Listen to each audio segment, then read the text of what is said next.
Educa Mais Cast, o canal educacional da cidade de São Carlos. Em uma sociedade racista, não basta não ser racista, é preciso ser antirracista.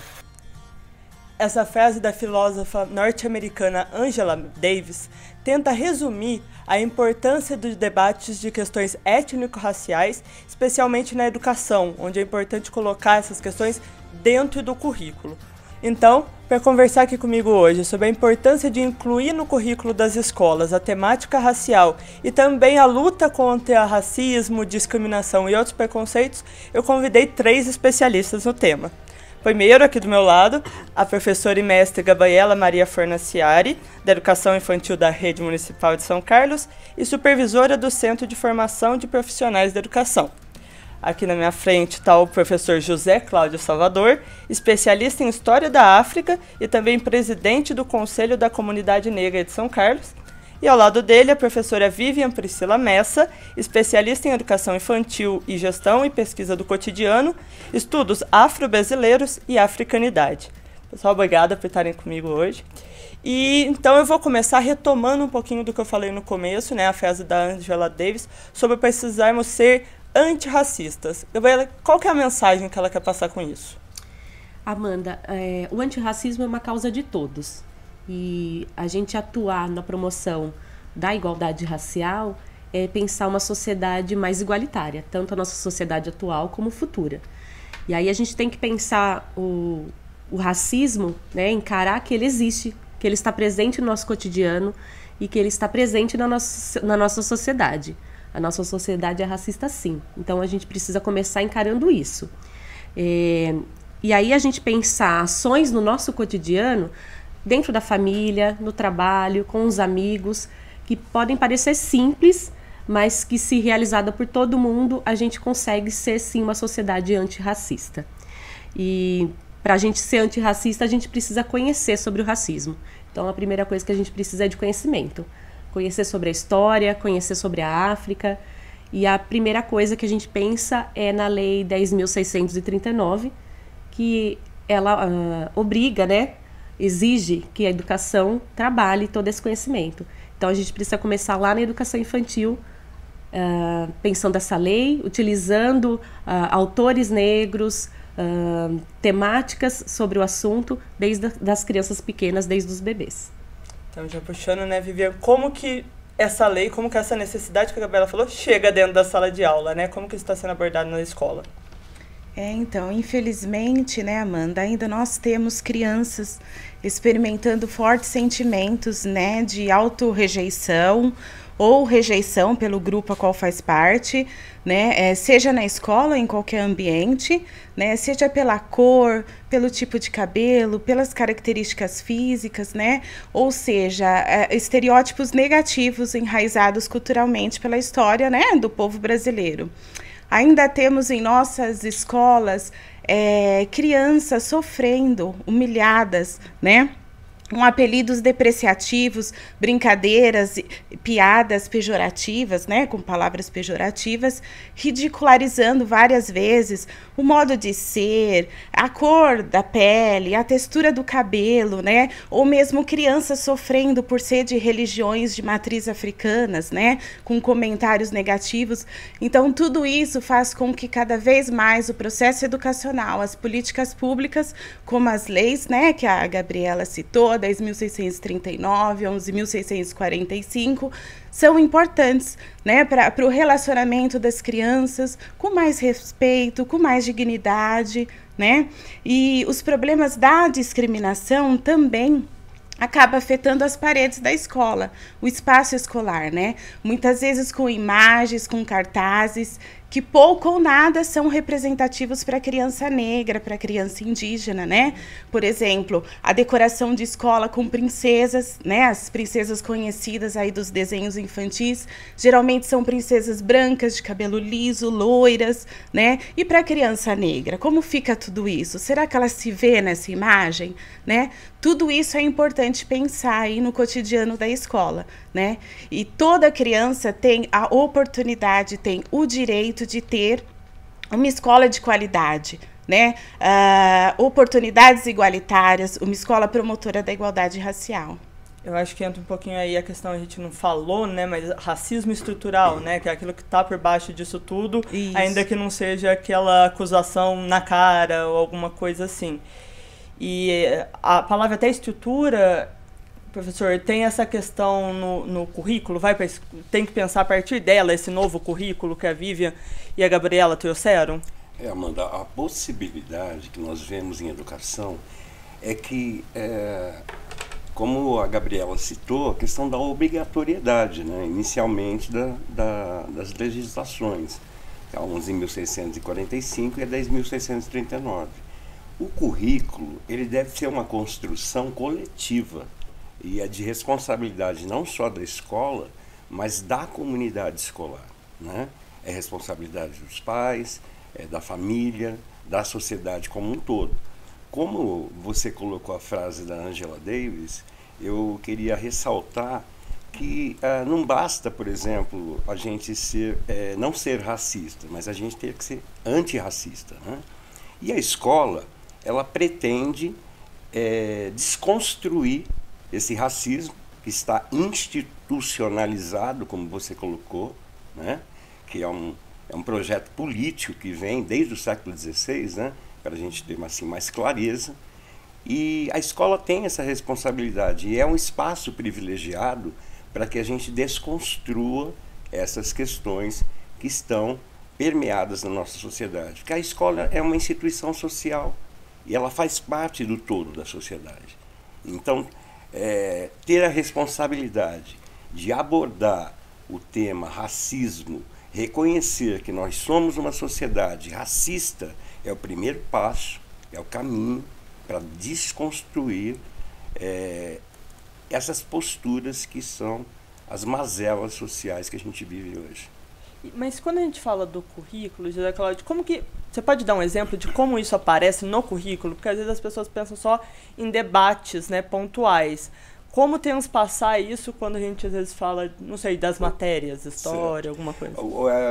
A prática curricular, ela estava assim, pautada na questão de não só se fazer discussões pontuais, mas o currículo ele tem que permear todos os conteúdos tradicionais, né? Utilizando uma estratégia, por exemplo, a interdisciplinaridade como prática educativa, e a transversalidade como estratégia didática. O currículo ele tem que permear isso durante o ano todo. A gente não pode mais pensar em discutir algumas questões apenas no 13 de maio e no 20 de novembro, né? E a gente também não pode fazer com que a escola seja reprodutora do que está acontecendo na sociedade. Então a gente tem, por obrigação, e essa concepção curricular, ela tem que aparecer durante o ano todo, com discussões, com trabalhos em todas as disciplinas, abordando a questão afro-brasileira e a história da África como representatividade. Afinal de contas, um currículo que se pretende ser antirracista, já que a sociedade brasileira, mais da metade da população é preta e parda, o currículo ele tem essa responsabilidade de não só em períodos pontuais, mas durante o ano todo, nos conteúdos tradicionais, tem que aparecer a questão da discussão antirracista. E aproveitando, caminhando aí junto com o currículo, eu queria que vocês me falassem um pouquinho das outras iniciativas, né, que caminham aí junto com essas questões. Vocês podem me dar alguns exemplos do que vem sendo feito em São Carlos? Eu tenho assim, experiência com relação a, como a Gabi colocou, nós somos do CEFEP, que é o Centro de Formação dos Profissionais da Educação, aqui em São Carlos. Uma das iniciativas que eu vejo que é de extrema importância, nós estamos, né, Gabi, na 3ª jornada de educação para as relações étnico-raciais. E voltado para a formação dos professores. Então é um ponto importantíssimo, né? Você tem que trabalhar com a formação desses profissionais. E a gente tem, por exemplo, práticas com parcerias com Secretaria de Cidadania, Secretaria de Saúde. Nós temos uma parceria com o Centro Afro, Odete dos Santos, onde atividades ocorrem voltadas para os alunos da rede, para os professores da rede. Então, assim, é uma gama de ações e práticas que estão voltadas pensando na educação. E ressalto também, Amanda, que não são práticas que elas terminam, né? Por exemplo, a jornada. A gente faz uma formação com os professores nesse ano e ela acaba. Não, ela tem que ser sistemática. Todos os anos essas formações têm que acontecer sistematicamente. Os projetos, as ações para as crianças sempre tem que acontecer. Porque a gente está falando de uma lei aí que tem quase 20 anos e até hoje, efetivamente, a gente não conseguiu dizer que ela está presente no currículo das escolas. Então, é uma ação que a gente não pode parar. É uma ação que tem que ser aí voltada para todos os âmbitos. Então, desde a formação continuada dos professores até para as crianças dentro da sala de aula. Então, isso vem acontecendo há anos, mas a gente precisa continuar fazendo. E vai continuar, né? Vamos continuar. A gente, obviamente, eu acho que é claro porque a gente fala muito de criança. E, Vivian, como que justamente abordar isso com essas crianças, sabe? Porque é um tema complexo, né? A gente está falando, tem toda uma coisa de séculos. Como abordar isso com as crianças na sala de aula? Então, na faixa etária da educação infantil, né, desde os bebês, as crianças podem se tornar vítimas, né, de preconceitos, de estereótipos pelos adultos, né? Isso nos alerta a necessidade de uma educação de reconhecimento, de valorização da diversidade étnica, no momento em que as crianças estão formando a personalidade e a identidade. Então, alguns exemplos é a questão do dia a dia mesmo, né? No trato com a criança, né? No toque, nos momentos do banho, da troca, da alimentação. Que músicas são ofertadas a essas crianças, os brinquedos, né, as cantigas, imagens. Então, tudo isso perpassa aí a questão de ações promotoras da igualdade racial, né? Então, é nesse momento de acolhimento da criança que ela pode ter referência positiva com relação ao seu jeito de ser ou referências negativas. E isso, o profissional, o professor, tem uma importância, né, formidável com relação a isso. Complementando o que o Cláudio disse, na educação infantil, uma educação promotora da igualdade racial perpassa ações pontuais, né? Então, um exemplo são as datas, né, que o Cláudio disse, as datas comemorativas. A gente ter muito cuidado, repensar como essas comemorações estão chegando até as crianças. Será que não estão sendo reforçados estereótipos, né, negativos, conhecimentos homogêneos, né, inadequados, errados mesmo para a criança, né? E aí nós temos as histórias infantis, que hoje temos excelentes materiais, né, com histórias que retratam positivamente essa diversidade étnico-racial. A gente tem que também pensar na organização desse espaço, né, para que a criança se veja reconhecida, retratada nas paredes da escola como um todo. A escolha de material, né, ter muito cuidado qual o material que você está ofertando para essa criança. A questão das artes como um todo, né? O corpo, o movimento, as brincadeiras de roda, música, retratar toda essa multiplicidade cultural, né? E contextualizar para a criança mesmo essa diversidade das manifestações artísticas, né? É a cultura de várias partes aí do mundo.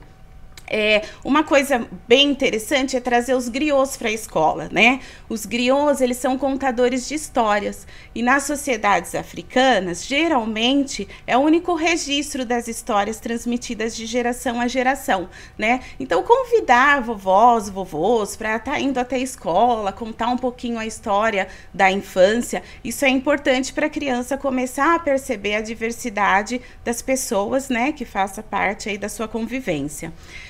Até tem um ditado, o Cláudio também deve conhecer, né?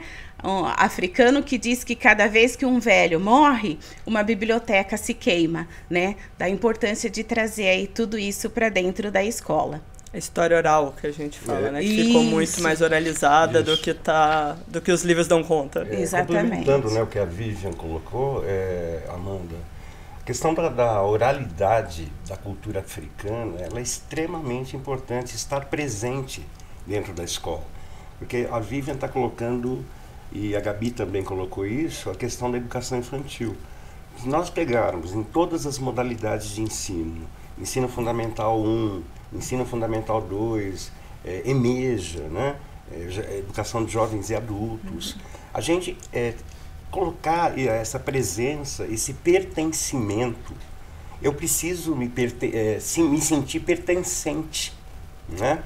Imagina uma criança que chega na escola e ela não se sente acolhida, ela não se sente representada. Como é que o desenvolvimento dessa criança e desses adolescentes, eles vão estar, de certa forma, comprometidos, se eles não tiverem esse pertencimento? Então, a falar sobre a cultura afro-brasileira, falar sobre a cultura africana, falar sobre as religiões de matriz africana, são questões extremamente importantes. E eu imagino que também quanto mais cedo, né, a gente começa, melhor é a construção, inclusive, da autoestima, né? Porque são crianças em processo de desenvolvimento. As barreiras enfrentadas, por exemplo, quando chega na EJA e questões, aí já são outras, de outra repercussão, inclusive, né? E começar isso com os bebês, né? Mostrar fotos deles, das famílias, né? Isso é uma questão de acolhimento mesmo. E na educação infantil, quanto é importante um ambiente acolhedor, prazeroso, né? Em que a criança se vê como parte integrante desse espaço, né? E um exemplo também, Amanda, é a questão das brincadeiras de faz de conta, né? Ali são momentos importantíssimos para o professor perceber qual a visão da criança com relação, que está sendo construída com relação à percepção de mundo e como ela está observando as diferenças e como está lidando com tudo isso, né? Então, isso é muito importante na educação infantil. E, falando de tudo com relação à prática de educação infantil, a questão da parceria com a família, né? O quanto isso é importante, sensibilizar essa família para as questões raciais. Quanto isso é importante e faz parte do trabalho da escola, né? Porque se nós não assumirmos um compromisso, como eu disse, enquanto projeto político, isso não é um problema do segmento da população negra, por exemplo. É um compromisso e uma responsabilidade de toda a sociedade. A partir do momento, como a Gabi colocou inicialmente, se nós, e a escola sendo um espaço privilegiado para essas discussões, e a sociedade como um todo, não assumirem que somos um país racista, nós não vamos diminuir as desigualdades raciais e, por consequência, as desigualdades sociais, que assolam, né, em vários setores do nosso país. Até nesse sentido, eu acho que é uma discussão muito extensa que não se encerra aqui. Mas se vocês, cada um de vocês, pudessem assim, deixar uma mensagem de tipo uma ação pontual, algo assim, o que vocês deixariam aqui como reflexão e até como dica para quem está assistindo a gente? Eu acredito, Amanda, que a gente precisa questionar no dia a dia as nossas ações, né? Que a gente acredita como sendo natural. Maneira de pensar, nossas vivências, coisas que a gente sempre ouviu, refletir se realmente isso eu estou ferindo o outro, eu estou julgando, ou se é pejorativo. São coisas pequenas que o racismo está presente, e aí que é o racismo estrutural. Coisa que a gente encara como, isso é natural, eu sempre ouvi dizer isso, né? Questionar se realmente isso é natural ou se tem aí carregado de história, de preconceito, né? Preconceito histórico. E a partir do momento que eu questiono e penso na minha ação, eu vou ser antirracista, né? Então eu preciso primeiro repensar as minhas atitudes. E essa questão de respeito, de compromisso com o outro, né? Hoje em dia isso está complicado mesmo, né? As pessoas não se colocam no lugar do outro, né? E quanta coisa essa criança negra tem passado, né? E que isso vai afetar aí o seu desenvolvimento ao longo da vida. Então é repensar mesmo, né? E pensar e olhar para essa criança, né? Colocar um pouquinho no lugar dela. Professor? Assim, a escola, eu vou reforçar o que eu tinha colocado anteriormente, que a escola é um espaço privilegiado, né, para que essas discussões ocorram. E a proposta curricular aqui em São Carlos, ela tem esse compromisso e ela é um elemento de transformação realmente. E vou retomar a questão do compromisso que nós devemos ter enquanto sociedade, né? Porque a gente, como você colocou inicialmente, o racismo ele é institucionalizado na nossa sociedade. Se nós não discutirmos, se nós não pararmos para observar, como a Gabi disse, os nossos comportamentos diários, as nossas práticas, né? Dentro da educação mesmo, os professores, você tem que mudar a sua postura, você tem que reconstruir uma nova prática para você conseguir fazer esse enfrentamento. Então eu acho que vou reforçar que a educação é espaço privilegiado para isso. Bom, gente, obrigada. Com essas reflexões, né, encerra-se aqui também os videocasts do projeto Educa Mais Cast sobre a educação e sobre todos esses temas que a gente tentou trazer. Eu agradeço muito a participação de cada um de vocês. Obrigada pelos sarcasmos aí, pelo conhecimento que vocês trouxeram e até mais. Educa Mais Cast. Prefeitura de São Carlos. Compartilhar informação é valorizar a educação.